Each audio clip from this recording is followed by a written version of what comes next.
Good afternoon, everyone, and welcome to the show. We are here again with Mr. Ron Shaw. How are you today? I'm doing well. How about yourself? So far, so good. I did another show for the other podcast at one. That was cool. That was about health and stuff. And I was like, I need to do an author podcast too. So I'm glad you were able to fit this into the schedule. And you are the first guest we've had on a second time. Excellent. Well, I'm honored to be the repeat. Yeah, no, appreciate it. I saw that you're going strong on your third book. So I wanted to kind of dig into it a little bit. How's the writing going?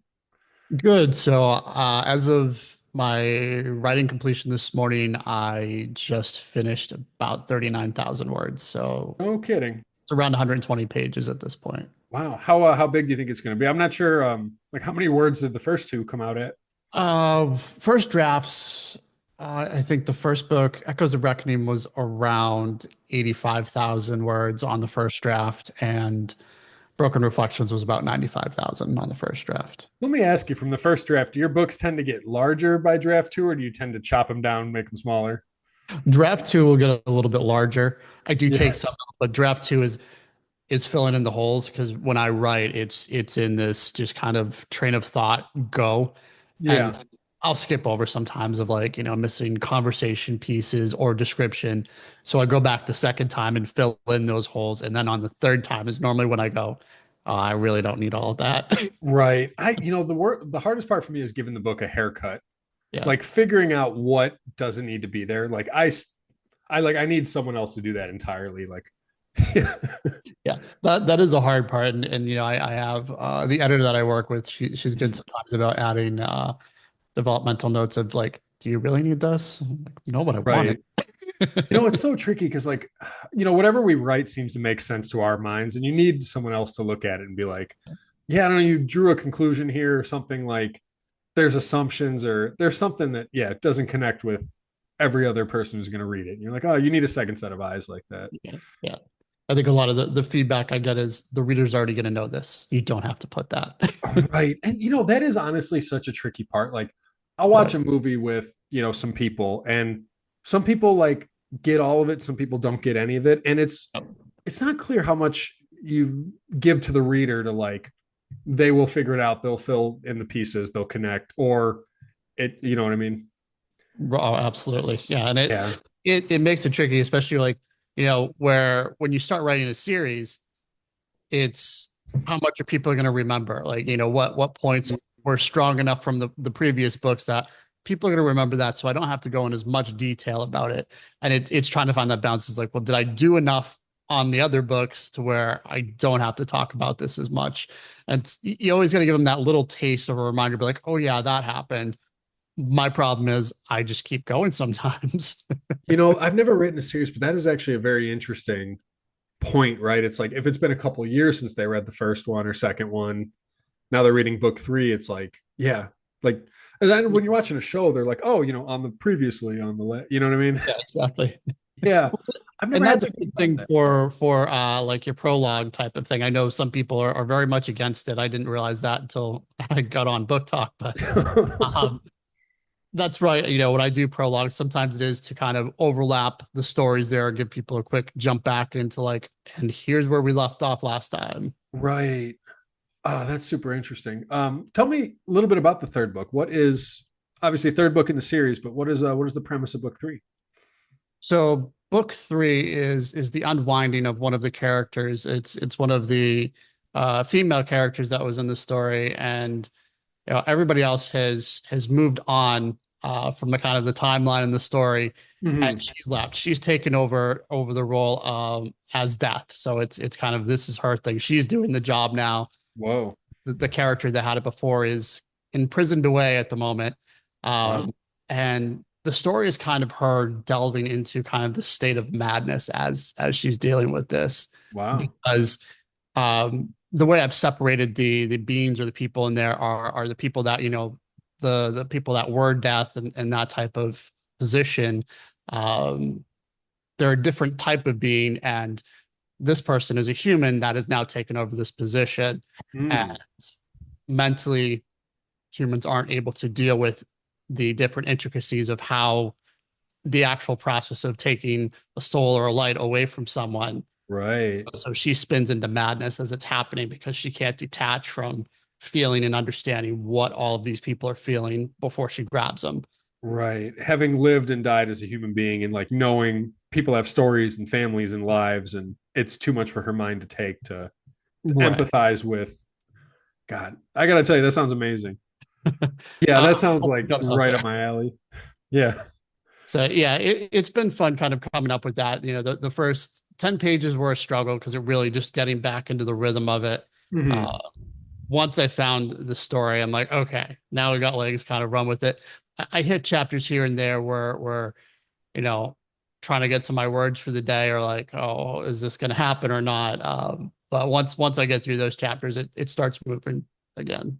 Yeah, I've been thinking a lot about what you said in the first show. You explained basically like the first chapter, the first 10 pages takes you the longest because it's like, okay, we need a really, really strong foundation to basically set the direction. So, like, and then after that, it can flow. But like, first, we need to exactly establish what we're trying to do here, kind of thing.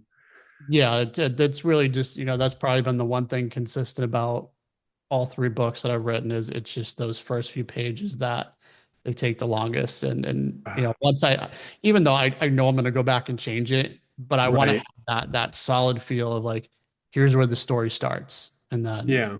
once I have that, I'm more comfortable moving along. I like that method. I might have to try something like that because I tend to be like, a stream of consciousness. Like my first draft is just like you're hyped up and you just start going and you have no idea if it's any good or if it's even going the right way. And sometimes you do get it wrong and you like veer way off in the you're like, where are we? Yeah, I'm pretty sure in the draft that I have right now, there's probably two streams of consciousness going that I'm gonna have to figure out how to either weave in or remove when I go into the next round of edits. Take one of them and be like, yeah, I don't know. Or yeah, or find some way to weave them, which could be, it is it's always tricky between having a plan and then letting the story tell itself or have a life of its own. And Yeah. yeah, And with this one also, it's with the way I write the stories, I write them in first person. So yeah. it's trying to do that. But then my biggest challenge, I found this, just in writing in general, is when I'm doing these novels, getting the tensing right. And I know I'm going to have to go back and correct everything because one minute I'm speaking in present tense, then I'm speaking in past tense. I'm like, well, where do I want to be? I've had that trouble a lot. And there are what's interesting for people who are writing or not writing, um, present tense first person has limitations more Yes. so than past tense, Yes. which is super interesting. But yeah, I mean, you find yourself like accidentally getting it wrong or switching between the two, and you don't even notice in your own reading, like when you're proofreading or editing your own stuff, slips right past your eyes, but it's like obvious to other people and throws them off, and you're like, oh wait, that's a tricky thing. Yeah, it's like, wait, no, that shouldn't be there. And it's like I'll catch those things. I think once I'm done the draft, I'll do a read through and figure out whether I'm going to do it past or present. Like it just for me though, this one feels like it has to be like you have to be in that state of mind with the character. Like you've got to feel that level of madness coming over her. Like first person present tense as they're going through it. And I Right. think that's the only way to do it, a deeply introspective work, right? Yeah. Like how do you say that this person is losing their mind and do it from like you just described them as looking disheveled or looking tired, and it's like no, you need to be in their head, like experiencing the thoughts as they are, kind of thing, right? Yeah, exactly. Yeah, no, that sounds like exactly the kind of thing I would love to read myself. Do you have like a kind of planned date to keep yourself like on track? Like, okay, we're going to release this on November 15th. Are you more like, let's take the pressure off. The story will be ready when it's ready. And like, I'm going to let it be what it is. Right now, I haven't set an exact date. I'm figuring in this one is probably going to be early to mid December. Not the Okay. best time for launching a book because of the holidays, but I think that's just where it's going to end up. Mhm. Because I really want to do, this is the third one, and again, with just so much depth into a person's mind, I want to make sure I give it the right amount of time to kind of go through and get the feel right. Like I Right. have done a lot of like beta readers before, and I want to do that this time. Yeah. Just to get that feedback of like, especially because I'm writing the character in here is from a female perspective, so I need Hmm. to get some feedback on that of like it doesn't sound like or it doesn't feel like a female character from other people to make sure it kind of flows and goes with it.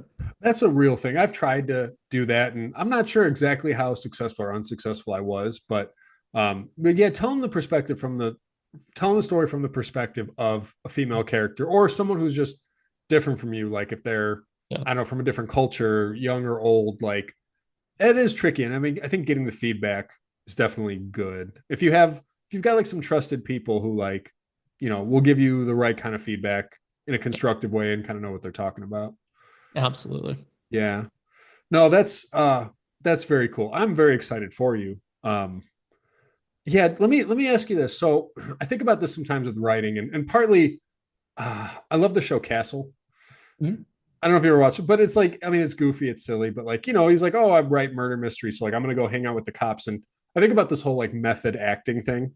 And sometimes people lose their minds. Do you try to become your characters as you're writing or like get in their mind? I do slip in into those moments because Yeah. you've got to be there. At least for me, I think to make a character real, you've got to be there with them, and to some degree, like you've got to take being part of that journey with them. Kind of like I've never ending story. The kid Right. reading the book is taking the journey with them. He's not necessarily them, but he's there. He has the same emotions, the same feelings as they're going through, and I think that's just what helps build a really strong character is if you can get there. Now, Yeah. I might be paying for extra therapy sessions at the end of this, but I think it'll be worth it if it's a good story. See, that's the thing, right? Is like an author can't write about a character they don't understand. But sometimes writing about a really difficult character, it does take a toll on the author, right? Like you're Oh, trying to absolutely. become this person, like go down the rabbit hole of madness. And Yeah.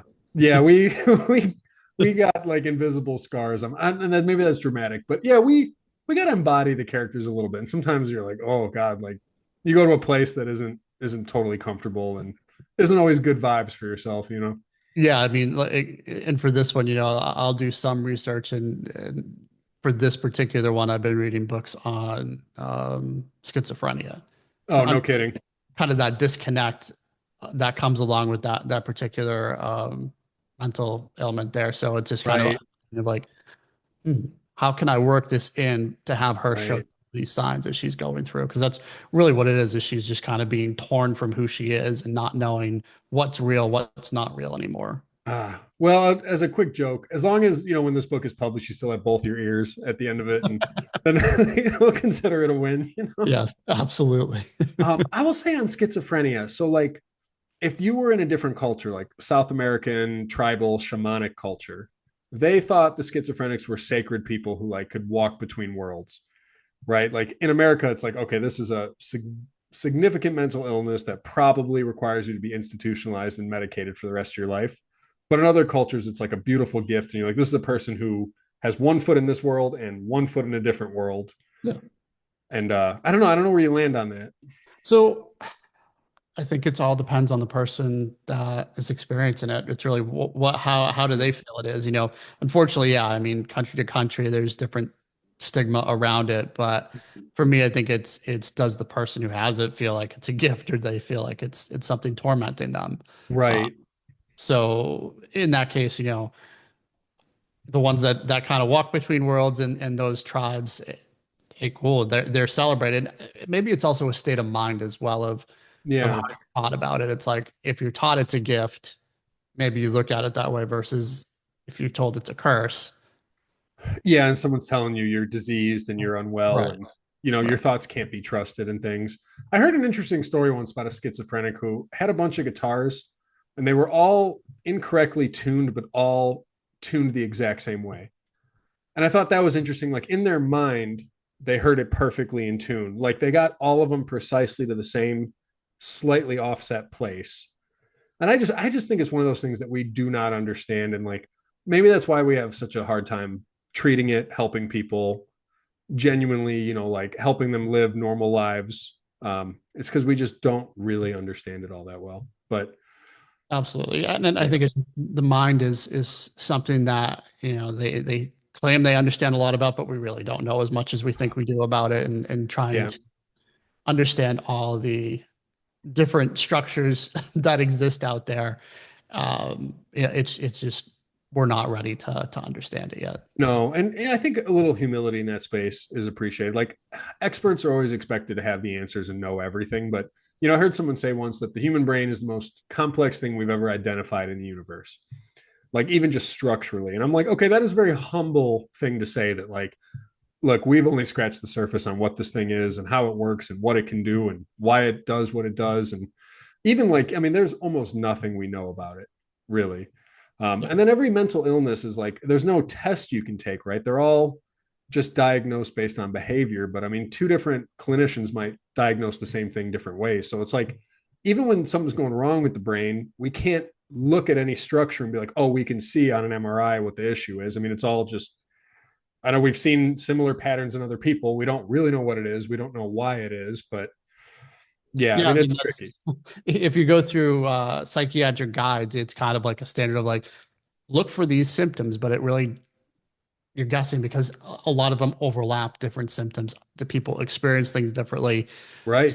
It's like they're kind of they're guessing, and that's an unfortunate thing as well when it comes to um, medication for that when they do that to people Right. because it becomes a testing ground of, well, let's try this. Well, let's try this. Well, it's not like there's no set thing of like, oh, well, this works and this is going to work for you. It's these people that have this tend to go through such a barrage of medication of like, oh, we're going to try that, we're going to try that.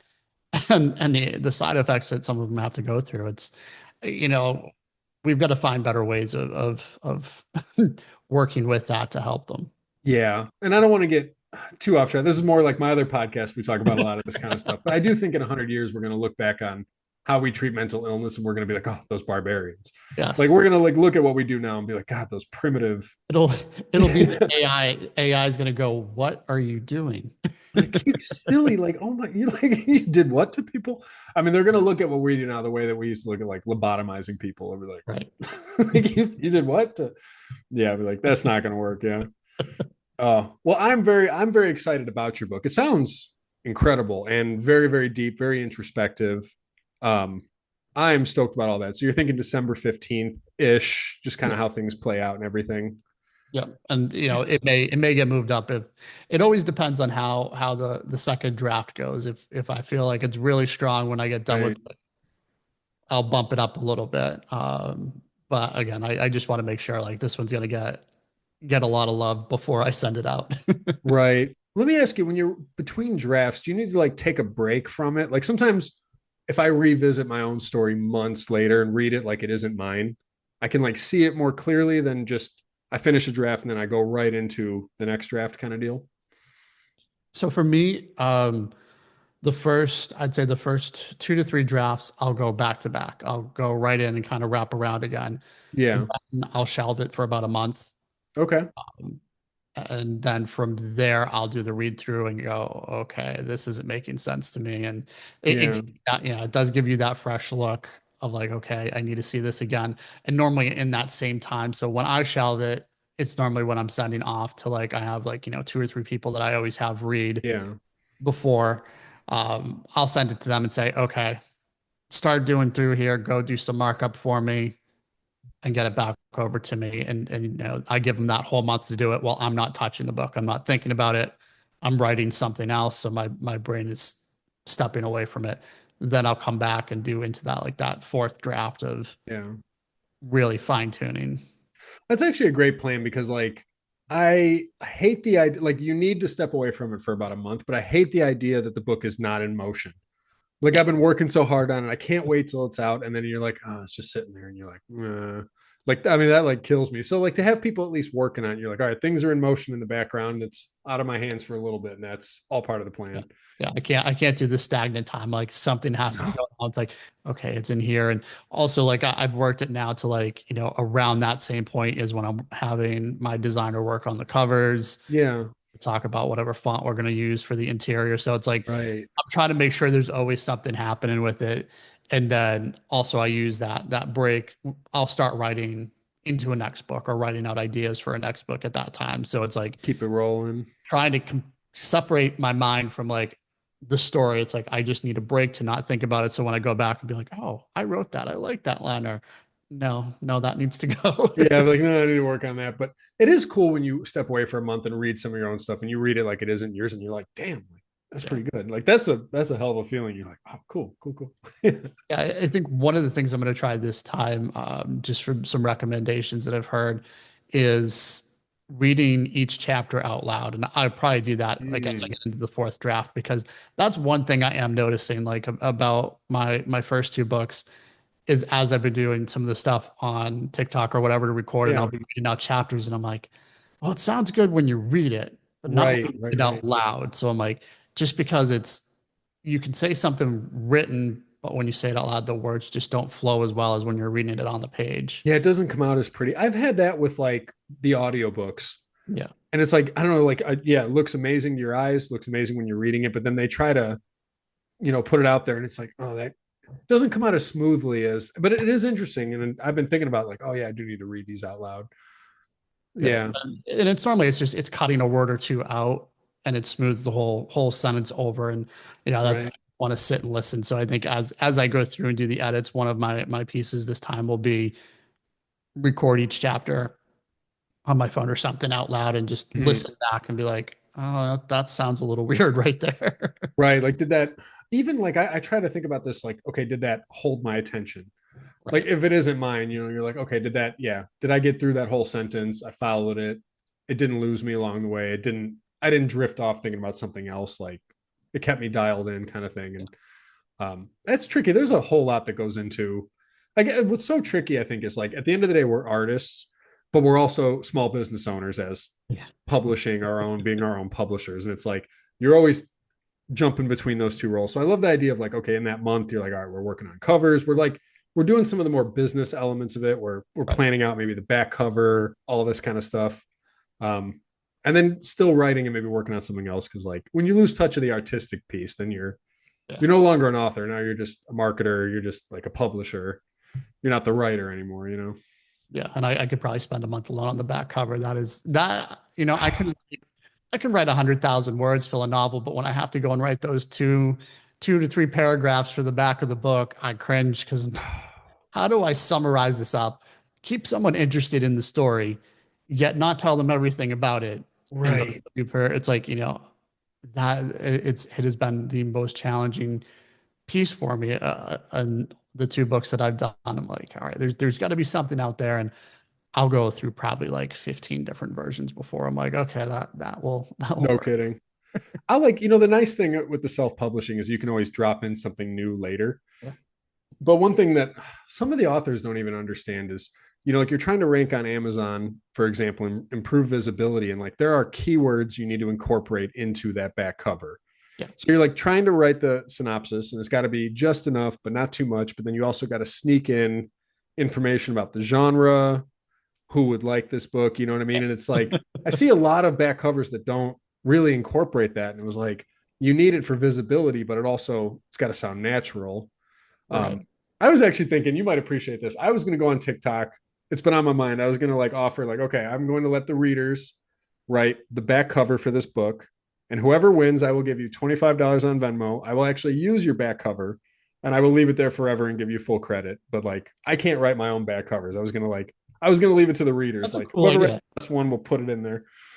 That is Yeah, a cool idea. I think who was it? Jillian Fletcher, I think, was having he did something similar. nice.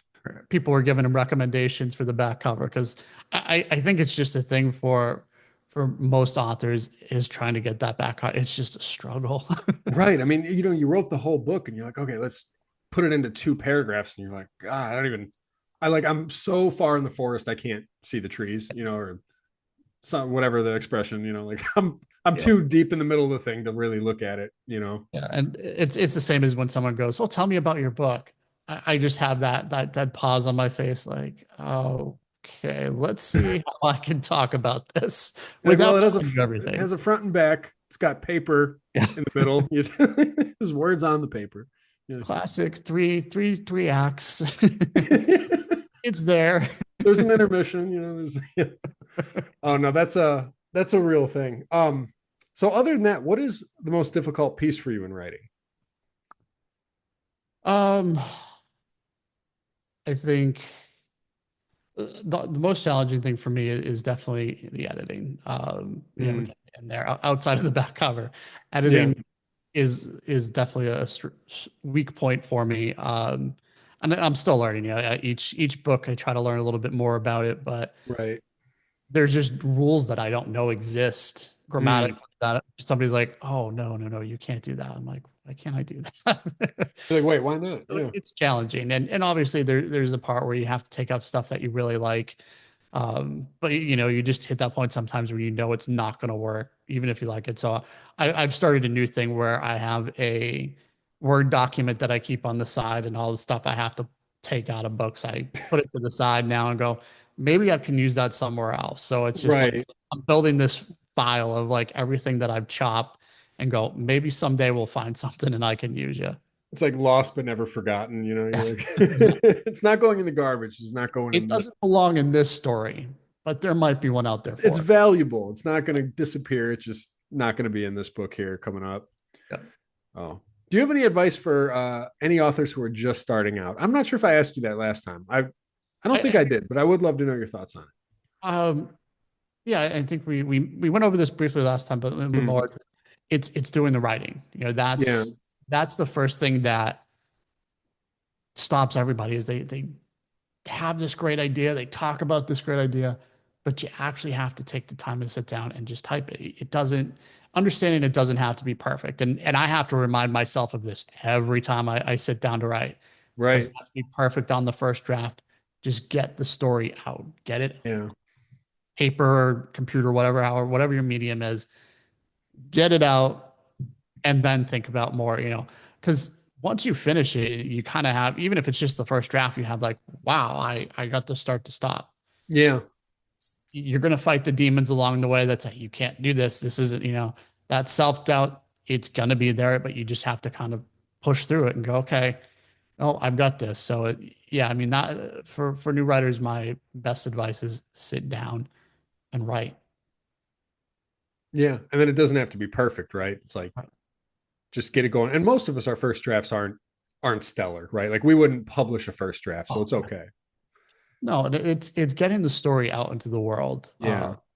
You know, you find as you go that you're going to change stuff. You know, it's inevitable. Your first draft, you know, maybe someone like a Stephen King could probably come out and get away with like two drafts through a book or something like that. But Right.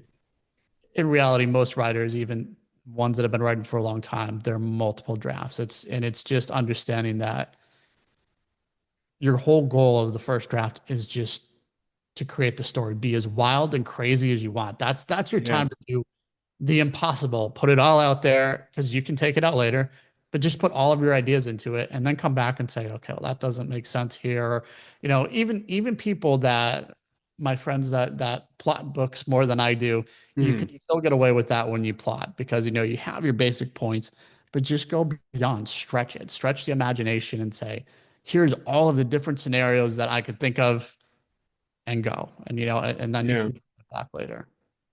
I love that. I This one author had a quote that like nothing is wasted in consciousness kind of thing. And it's like almost like that war that an author has with themselves while they're creating a book and all the back and forth and the good days and the bad days. Like sometimes you love what you're writing, and then 2 days later you're like, God, do I even know how to write? And you're like, you feel like a crazy person. You kind of lose your mind every time you write a book. And I think probably a lot of authors feel that way. I don't think it's just you and I.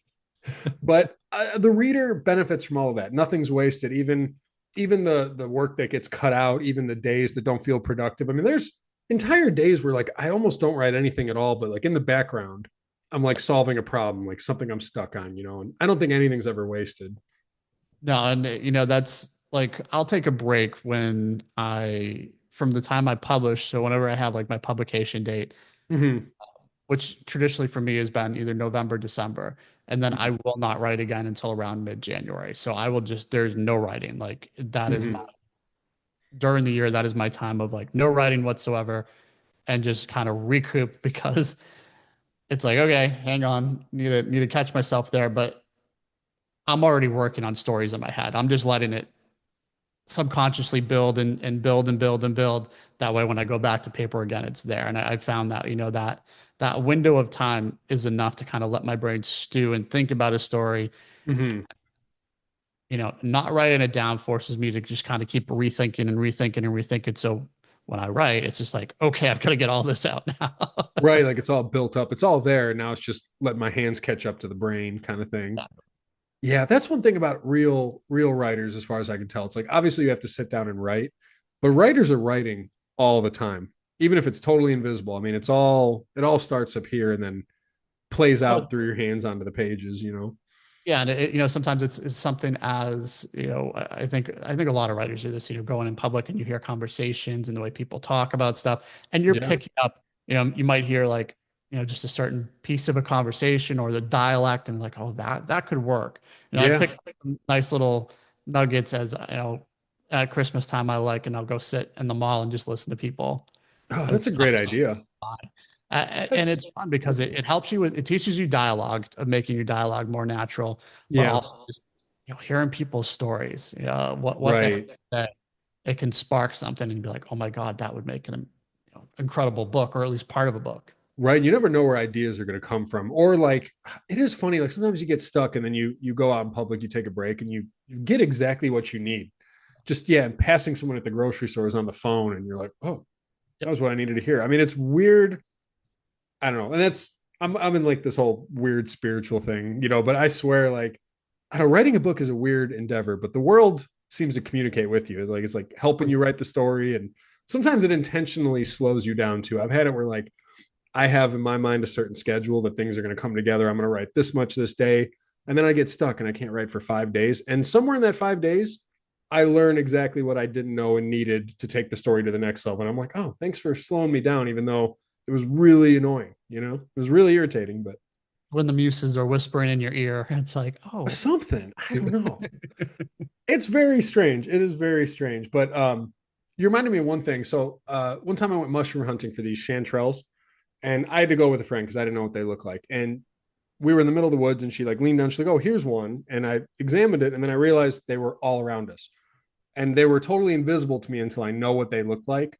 And it's like whatever you're looking for is what you'll find. So like if you are genuinely a writer, um, you know, you will pick up on things like you'll hear those conversations, the ideas will come to you. You like tune your mind to be looking for it, and you'll find that it's everywhere. Like the inspiration is just like raining down on you everywhere you go.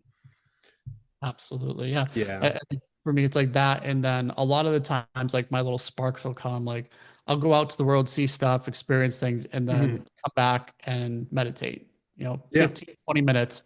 And in that time, like, that quiet reflection, it's just like that's where everything just kind of comes. And I'll sit back up out of the meditation and go, okay, I know what I have to do now. It's all there. No, I believe in the meditation thing 100%. It's somehow when you have no thoughts whatsoever, you know, your best thoughts come to you. It's like if you get out of your own way, you get really quiet. So I think, I mean, for anyone, writer or not, meditation is like essential to Oh, yeah. really, really thriving. I mean, it's such a powerful thing to do. Yeah. And, you Um, know, we live in an interesting age. There are so many, like, you can go on YouTube, there's so many guided meditations, whatever you're into. Like, if you don't know where to get started, all you got to do is listen. You just lay back, you sit there, you just listen, and they'll tell you exactly what to do. And I mean, you go to some places, like, you have profound experiences within yourself yeah. meditating. Especially like the longer you're able to, that's when the Mhm. mind really starts. Like for me, it's like it takes at least, the first 5 or 10 minutes to even just get my brain to quiet. And it's like, okay. Right. And then it's like beyond there, that's really when like, you kind of like start just really noticing everything around you. Like it's like, oh, sound will come in or something like that. But it's just like the brain just slowly quiets down once you can keep the thoughts level. I have a lot of people that I talk about meditation with friends all the time, and Mhm. I can't do that because it's just I can't sit and not think for that long. I'm like, well, it's not always not thinking. It's just realizing when you have a thought, acknowledge the thought and move on from the thought. Don't get Right. caught stuck in that cycle. I'm like, and then as you practice that, eventually you learn, your brain will just kind of learn with it and go, okay, I can quiet down now. That's just I've been doing it for I want to say the better part of 5 years now. Nice. Nice. Yeah, you know, there was a season where I was super into it and then I fell off and now I'm back into it. And I'm like determined at this point that I'm like, no, no, no, this is going to be like a non negotiable part of daily life because like I am a better father, better husband, better writer, more focused. Everything is better when I'm taking 15 minutes to seemingly do nothing, to do quote unquote the inner work. Right. And you know, and I would actually love to do a show with you on the other podcast just about meditation, but I have found if you're like working all the time and don't seem to be going anywhere at all, Yeah. you need to do the inner work. Like that's what's missing. It's like it's not out in the world, it's, you got to do it within yourself first. Yep. You gotta fine tune the chaos within. Yeah, no, for sure. I'll add one thing about meditation. A lot of people are like, oh, I can't sit still. My mind always wanders. And I'm like, one of the most valuable things for people who are just general meditation is this whole pulling it back. Like you wander and then you gently pull yourself back and then you wander and you get to a place. It only takes a couple weeks where like you no longer have to live your own thoughts first person. You're like almost step back a little bit from them.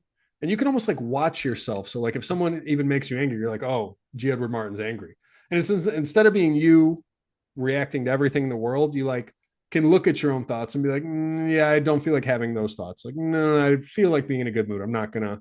And I mean, that right there is so profound for like just deciding how you were going to be that day. What are you going to feel? What are you going to think? What are you going to believe? You don't have to wear everything like on your sleeve, you know? Exactly. And it's realizing that you're not your thoughts. And Right.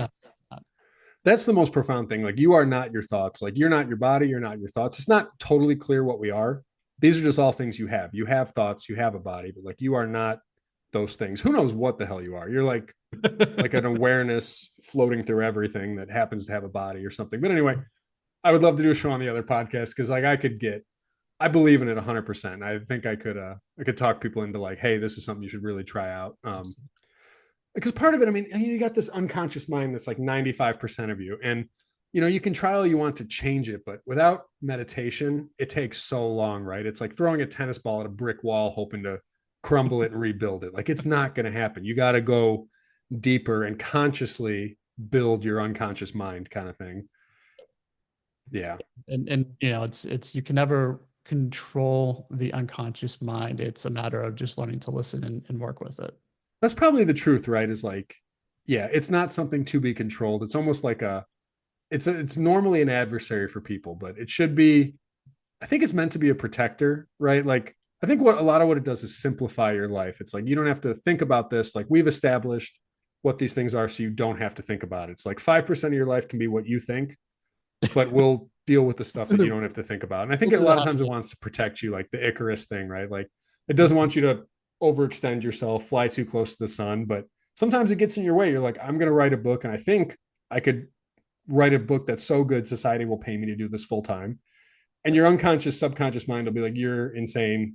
Like stay at your day job. You know what I mean? There is a great book out there called The Untethered Soul. Take a look at that.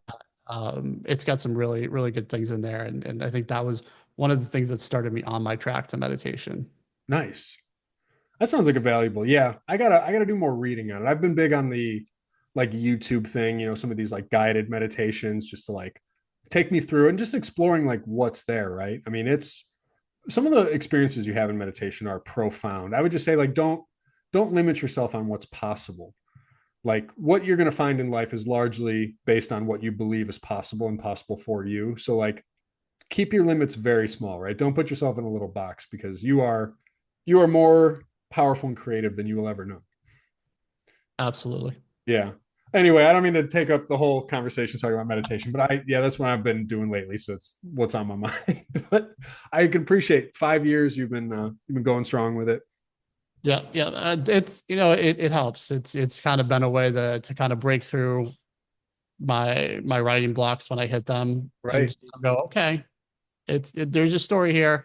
And once I let my mind free itself from all the clutter, Mm. it's out. It writes. It's just taking that time for myself and saying, okay, let's step back and just get to the fundamentals. I love it. I love it. So I know Zoom is about to kick us out here. But again, this was two for two. I had a great time talking with you. So I appreciate you coming on. It was always a pleasure with you. Thank you for having me on. I appreciate it. And Yeah. anytime. Happy to come back. Oh, for sure. And for everyone listening, I will put Ron's links in the description. Definitely give him a follow. Awesome friend, awesome author, amazing writer. Definitely check him out.